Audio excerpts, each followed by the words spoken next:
अस्सलामु अलैकुम वरहमतुल्लाहि वबरकातुह।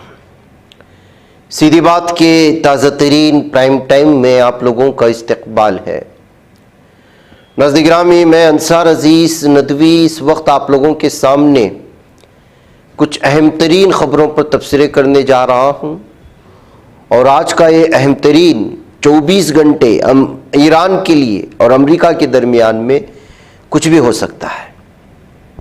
इसकी तफसीलात जो अलग अलग एतबार से आ रहे हैं, यानी कि यूँ समझिए कि करो या मरो, अमेरिका अपनी नाक बचाना चाहता है। ईरान पूरी तरह से जो है दिफाई नहीं, बल्कि ऐसा लगता है कि इक़दामी पोजीशन में है और स्टार लिंक को भी मात दे दिया है ईरान ने।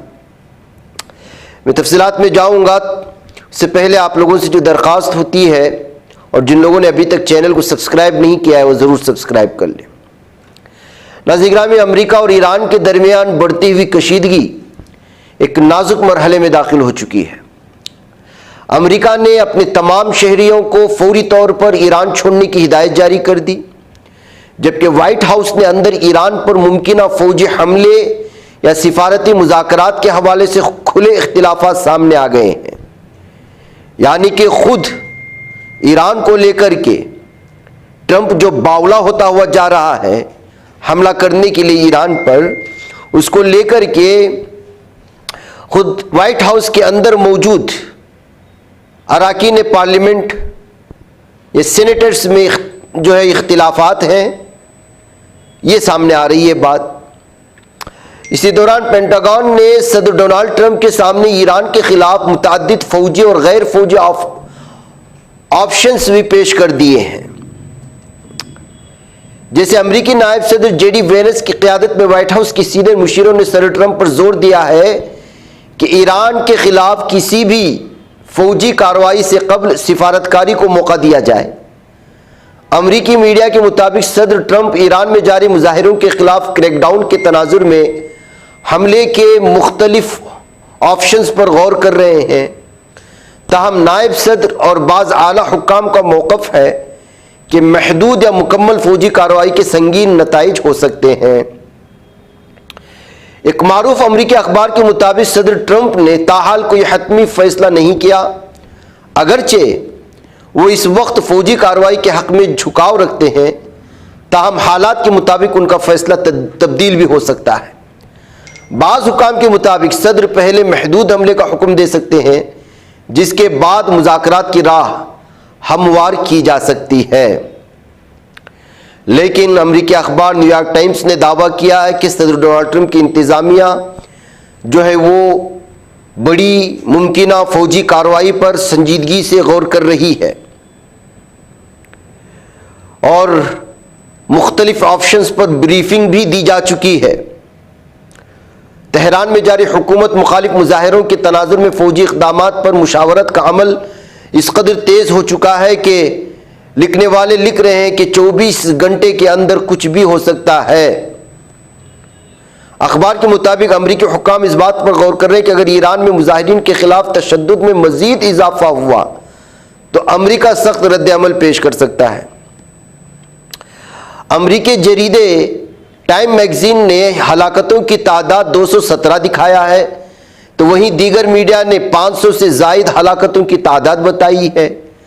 हलाक होने वालों की तादाद 65 अफराद हैं, तो सिक्योरिटी एहलकार इसमें 15 शामिल हैं। ये सारी वो रिपोर्ट्स हैं जो नाज़रीन गिरामी अलग अलग अंदाज में सामने आती हैं। लेकिन उधर ईरान के supreme leader Ayatollah Ali Khamenei ने अमरीकी सदर डोनाल्ड ट्रंप को फिरौन से तशबीह देते हुए सख्त लबो लहजे में ललकारा है और कहा है कि तारीख गवाह है कि गुरूर में डूबे हुक्मरानों का अंजाम हमेशा इबरतनाक होता है। उन्होंने वाज़ेह किया कि फिरौन, नमरूद और रज़ा शाह के साथ जो कुछ हुआ वही अंजाम ट्रंप का भी होगा। आयतुल्लाह खामेनेई ने पीर के रोज़ सोशल मीडिया प्लेटफॉर्म्स पर एक तस्वीर शेयर की, जिसमें अमरीकी सदर डोनाल्ड ट्रंप को एक कदीम फिरौन के रूप में दिखाया गया और तस्वीर में फिरौनी तर्ज का एक टूटता हुआ ताबूत नजर आ रहा है जो ट्रंप से मुशाबा है, जबकि इसके साथ कैप्शन दर्ज था फिरौन की तरह। फारसी जबान में जारी अपने पैगाम में ईरानी सुप्रीम लीडर ने कहा कि गुरूर में मुब्तला हुक्मरान जो दुनिया पर फैसले मुसल्लत करने की कोशिश करते हैं, तारीख में कभी बाकी नहीं रहे। फिरौन, नमरूद, रज़ा खान और मोहम्मद रज़ा शाह जैसे ताकतवर हुक्मरान भी इक़्तिदार के उरूज पर ही ज़वाल का शिकार हुए। ये शख्स भी इसी अंजाम से दो चार होगा। तो नाज़रीन गिरामी, तैयारियां दोनों जानिब से जारी हैं। अमरीकी शहरियों को फ़ौरन ईरान छोड़ देने का अमरीका ने जो है इस वक्त पूरी तरह से जो है ऐलान कर दिया है, और ईरान से जो तिजारत करेगा उसे 25% ज़्यादा महसूलात अदा करना पड़ेगा। ये भी ट्रंप ने ऐलान कर दिया है। यानी कि ईरान के ख़िलाफ़ हर तरह से माशी दबाव बनाने के लिए और मुख्तलिफ तरह से जो अमरीकी मंडी तक रसाई को ईरान से मुतालिक तिजारत से मशरूत करने के लिए और भी दीगर ममालिक को जो है पूरी तरह से ईरान से दूर रखने के लिए इस तरह के फ़ैसले लिए जा रहे हैं। लेकिन जाहिर सी बात है कि ईरान जो पहले दिन से कह रहा था कि ईरान न झुकेगा, ना ही किसी किस्म से जो है वो किसी तीसरे मुल्क को अपने हुक्म के, अपने मुल्क के इसमें मुदाखलत करने की जो है इजाज़त देगा। इस दौरान एहतिजाजी मुजाहिरों के दौरान जो है ईरान ने पाबंदियां भी नरम कर दी हैं, और कई दिनों के बाद आज बरोज़ मंगल पहली बार बैरून मुल्क फ़ोन करने की इजाज़त दी गई है। कई ईरानियों ने नाम को पोशीदा रखते हुए एसोसिएटेड प्रेस का बताया है कि मुल्क से बाहर मुकीम अफराद उन्हें टेलीफोन नहीं कर सके। अलावाजी इंटरनेट और पैगाम रसानी सर्विस भी ताहाल बंद हुई है। नाज़रीन गिरामी, आपको बता दें कि जो है ईरान अमेरिका के खिलाफ जवाबी कार्रवाई की जो धमकी दे रहा है और बराह रास्त तसादुम के लिए जो तैयार होने की बात कर रहा है, इसने हुकूमत मुखालिफ मुजाहिरों के दरमियान स्टारलिंक सर्विस को भी जाम कर दिया। दरअसल गुज़श्ता चंद रोज से जारी ज़बरदस्त मुजाहिरों के दरमियान में ईरानी हुकूमत ने मुल्क भर में इंटरनेट बंद कर दिया था। जब इंटरनेट बंद कर दिया गया तो एलन मस्क उसने वहाँ ताउन के नाम पर लोगों के अंदर मज़ीद बगावत पैदा करने के लिए और एक दूसरे को वहाँ की चीज़ें शेयर करने के लिए स्टारलिंक जो अपनी बराह रास्त नेटवर्किंग सिस्टम है सैटेलाइट से, उसको जो है दे दिया, और 80 मिलियन से ज़ायद ईरानियों को दुनिया से काट दिया गया था, नहीं इस्तेमाल कर सकते थे। तो इस दरमियान में स्टारलिंक का जब नेट मिला, और ये मखसूस अंदाज में ही इस्तेमाल में लाया जाता है और उसी से वाबस्ता मोबाइल की भी ज़रूरत होती है, हर मोबाइल में स्टारलिंक इस्तेमाल भी नहीं होता। बहरकैफ अब खबर ये आ रही है कि इस स्टारलिंक को भी मात दे दिया है ईरान ने और उसको जैम कर दिया है। स्टारलिंक की सर्विस को पूरी तरह से जैम कर दिया है, कोई उसको इस्तेमाल भी नहीं कर सकता। जाहिर सी बात है नाज़रीन गिरामी, एक बहुत बड़ी तन्हा ईरान स्टारलिंक जैसे इतने बड़े नेटवर्क को जाम कर दे तो डिजिटल की दुनिया में, नेटवर्किंग की दुनिया में एक बहुत बड़ा इक़दाम था। तो इसलिए बहुत सारे लोगों ने कहा कि अकेला जो है ईरान नहीं कर सकता, इसको जो है शायद चाइना ने साथ दिया होगा या फिर रशिया ने। जी हाँ नाज़रीन गिरामी, आपको बता दें कि ईरान के पास तकरीबन 40,000 से 50,000 स्टारलिंक डिवाइसेस हैं, यानी इतने लोग इस्तेमाल, लेकिन वो अब नाकारा हैं। जैमिंग मुबैना तौर पर फौजी दर्जे की है, जिसके लिए अहम लागत और जदीद सलाहियतों की ज़रूरत होती है। तो जाहिर सी बात है कि जो है इसको किस तरह से इस्तेमाल में लाया और किस तरह जैम किया गया, इसको लेकर के बात सामने आई तो माहिरीन का ख्याल है कि टेक्नोलॉजी ईरान ने खुद तैयार नहीं की। मुमकिन है कि रूस या चीन ने मदद की हो, लेकिन जाहिर सी बात है कि ईरान भी टेक्नोलॉजी में बहुत ज़्यादा आगे है और वो भी इस तरह की जो है चीज़ें कर सकता है, ये कहते हुए जो इन तमाम चीज़ों को, इन अपडेट्स को पेश की गई है। तो नाज़रीन गिरामी, गुज़श्ता 12 घंटों में जिस तरह की खबरें मुसलसल लगातार आ रही हैं कि जो है क्या कुछ हो सकता है ईरान के दरमियान में और अमेरिका के दरमियान में, ये तफसीलात हैं। आइंदा आने वाले 24 घंटे इस वक्त जो है पूरी आलमी मीडिया अमेरिका और ईरान के इसी गुफ्तगू शुनीद पर और हर हरकत पर नज़र रखे हुए है।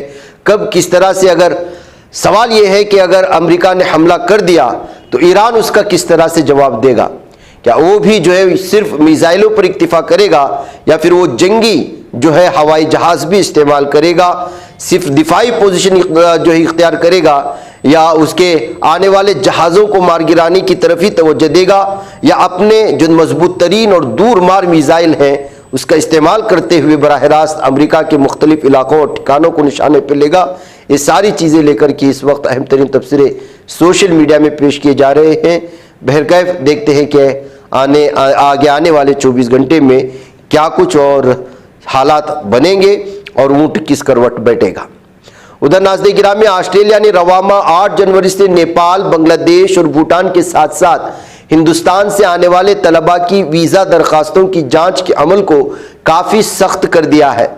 इन चारों ममालिक को अब हाई रिस्क ज़ुमरे में डाल दिया है, जिसकी वजह से वीज़ा मिलने में मुश्किल पेश आ सकती है। ऑस्ट्रेलियाई हुकूमत ने सिंप्लीफाइड स्टूडेंट वीज़ा फ्रेमवर्क के तहत इन ममालिक को एविडेंस लेवल 2 से हटाकर एविडेंस लेवल 3 में डाल दिया है। वाज़ेह है कि जब किसी मुल्क को हाई रिस्क पर रखा जाता है तो इसका मतलब है कि ऐसे ममालिक के शहरियों के लिए सख्त जांच और ज़्यादा दस्तावेजी ज़रूरियात नाफिज होंगी। ऑस्ट्रेलिया में वीज़ा के लिए दरख्वास्त करने वाले तमाम तलबा की अब गहरी तशवीश की जाएगी, यानी तफ्तीश की जाएगी, उनसे इजाफी दस्तावेजात मांगे जा सकते हैं, उनके पस मंज़र की भी सख्त जाँच की जा सकती है। बैंक स्टेटमेंट का मैनुअल वेरिफिकेशन किया जाएगा। द ऑस्ट्रेलिया टुडे की रिपोर्ट के मुताबिक अंग्रेजी ज़बान को लेकर इजाफी सबूत तलब किए जा सकते हैं और अफसरान को इदारों से रब्ता करने का इख्तियार भी होगा। उधर नाज़रीन गिरामी, रूस और यूक्रेन के दरमियान जारी जंग अब संगीन रुख इख्तियार करती जा रही है। रूसी फौज ने यूक्रेन के F-16 लड़ाका तैयारे को मार गिराने का दावा किया है। इस जेट का गिराना यूक्रेन और अमेरिका दोनों के लिए बहुत बड़ा झटका है। F-16 अमेरिका का मल्टी रोल लड़ाका तैयारा है। रूस ने दावा किया कि इसके फिजाई दिफाई निज़ाम ने सिर्फ 2 मिसाइलों से लड़ाका तैयारे को मुकम्मल तौर पर तबाह कर दिया। टीवी को एक इंटरव्यू में एक रूसी कमांडर ने बताया कि उनके S-300 एयर डिफेंस सिस्टम ने F-16 लड़ाका तैयारे को मार गिराया। कहा कि अमेरिका की तरफ से यूक्रेन को फराहम करदा लड़ाका तैयारा उनका सबसे दिलचस्प हदफ था। उन्होंने बताया कि S-300 ने 2 मिसाइलों को फायर किए, जिनमें से पहले ने तैयारी को नुकसान पहुंचाया और दूसरे ने उसे मुकम्मल तौर पर तबाह कर दिया है। तो नाज़रीन गिरामी, जंगी जुनून और दिफाई निज़ाम में अपने बड़े बड़े दावे किए जाने वाले इस वक्त लड़ाकू तैयारों का भी ये हालात बनते जा रहे हैं, यानी कि गुज़रते अय्याम के साथ हर एतबार से दिफाई मैदान में पूरी तरह से हर मुल्क कामयाबी हासिल करने और अपने दिफाई निज़ाम को मजबूत करने के चक्कर में है, क्योंकि जंगी जुनून जिस तरह से अमेरिका के सर पर सवार है और कुछ ममालिक पर, वो इस वक्त पूरी दुनिया में साफ और वाज़ेह नज़र आ रहा है। उत्तर प्रदेश के बुलंदशहर से इंसानियत को शर्मसार करने और खूनी रिश्तों के तक़द्दुस को पामाल करने वाला एक सनसनीखेज़ वाक़या सामने आया है। एक बेरहम और वहशी सिफत बेटे ने अपने ही वालिद को जो है इस वक्त कत्ल कर दिया है। थाना देहात कोतवाली थाने के हुदूद में वाक़े गांव अकबरपुर झोजा के में एक बेरहम बेटे ने लाइसेंस याफ्ता बंदूक से अपने ही बाप को बेदर्दी से कत्ल कर दिया। बताया जाता है कि मरने वाले की उम्र 65 साल थी। उनका नाम ताहिर था। उसके 25 साल बेटे अबूबकर के दरमियान आज सुबह किसी घरेलू बात पर झगड़ा हुआ था और झगड़ा यहाँ तक बढ़ गया कि गुस्से में आकर वहशी बेटे अबूबकर ने अपने वालिद को जो है कत्ल कर दिया है, गोली से मार करके। ये हमारे इस्लामी माशरे में बिगड़ती हुई और किस हद तक इस वक्त जो है ये ख़ानदानी झगड़े, घरेलू झगड़े, वरासत के झगड़े, सारी चीज़ें पहुँच रहे हैं, आप अंदाज़ा लगा सकते हैं। आपको बता दूं कि मुल्ज़िम अबूबकर कुछ चंद माह पहले ही सऊदी अरब से गाँव आया था और फिर जो है अपने बाप से लड़ बैठा। नाज़रीन गिरामी, एक और ख़बर की जानिब आपको ले चलूँ।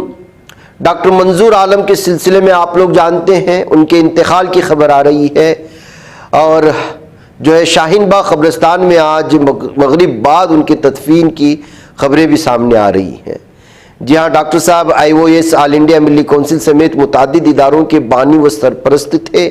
उन्होंने इस दौरान मुख्तलिफ मैदानों में बासलाहियत अफराद भी तैयार किए, मिली सियासत को नया रुख देने की कोशिश भी की। वो अपनी कोशिशों में कितना कामयाब हुए उसका फैसला मुअर्रिख करेगा मगर गुज़श्ता 40 साल की मिली तारीख़ उनके तस्करे के बग़ैर अधूरी रहेगी। इस तरह उनके चाहने वाले, उनके मद्दाहान मिली और मुख्तलिफ तंजीमों से वाबस्ता अफराद मानते हैं और समझते हैं। बहरकैफ उनके लिए जो है दुआए मग़फ़िरत की दरख्वास्त भी की गई है और बहुत सारे लोगों ने इनके सिलसिले में ताज़ियत भी पेश की है। उधर नाज़िग्राम में राज ठाकरे की धमकी से नाराज़ अन्नामलई का जवाब कि वो उन्हें मुंबई आने से रोक कर दिखाएं सुर्खियां बना रहा है। बीजेपी लीडर अन्नामलई ने पीर को चेन्नई में एक प्रेस कॉन्फ्रेंस की। कॉन्फ्रेंस के दौरान उन्होंने इल्ज़ाम लगाया कि उन्हें मुताद्दिद धमकियां मिली हैं। कुछ लोगों ने उनकी टांगें काटने की धमकी दी है। अन्नामलई ने कहा कि उन्हें एक किसान का बेटा होने पर फ़ख्र है। मुझे गाली देने के लिए मीटिंग की है। मुझे नहीं मालूम था कि मैं इतना अहम सा क्यों हो गया हूँ। कुछ लोगों ने मेरी टांग काटने की धमकी दी है। अगर मैं ऐसी धमकियों से डरता तो अपने गाँव में ही रहता। दरहकीकत राज ठाकरे ने मुंबई को बैनुल-अक़वामी शहर कहने के लिए अन्नामलई को निशाना बनाया। उन्होंने 1960 और 1970 की दहाई के अपने चचा बाल ठाकरे के नाले का हवाला दिया। न्यूज़ एजेंसी ANA ने इतला दी कि राज ठाकरे ने UBT और MAS की एक रैली में कहा था, कुछ रसमलाई तमिलनाडु से आती है, तुम्हारा यहाँ क्या लेना देना है, लुंगी हटाओ और पूंगी बजाओ। बहका नाज़िग्राम में मुझे इजाज़त है। अस्सलामु अलैकुम व रहमतुल्लाहि व बरकातुहू।